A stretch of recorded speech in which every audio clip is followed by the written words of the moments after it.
चोली को हटोली में पकड़ के कुछऊ न बोले पौनी झगड़ा के डर से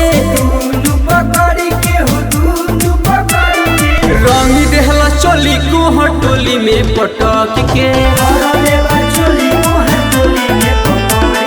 रंग देहला ढोड़ी को हटोली में पटक के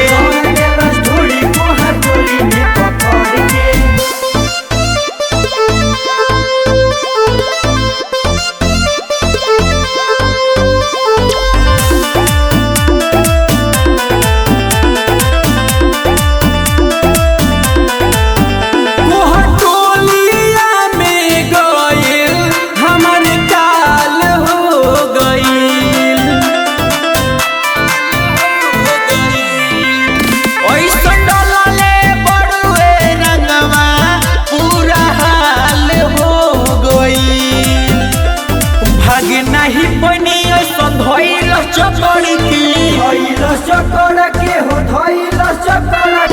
रंग दिल चोली को हटोली में पकड़ के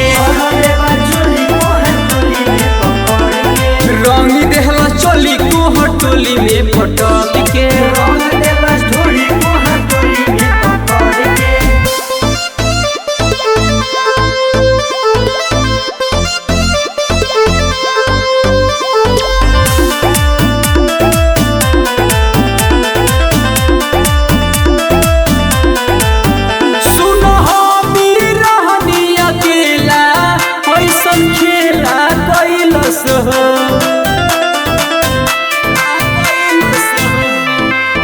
सोनू संग है हमके उता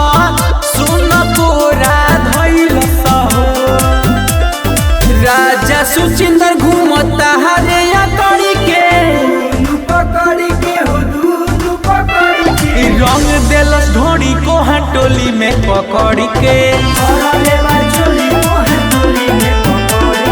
रंग देहला चोली को हटोली में पटक के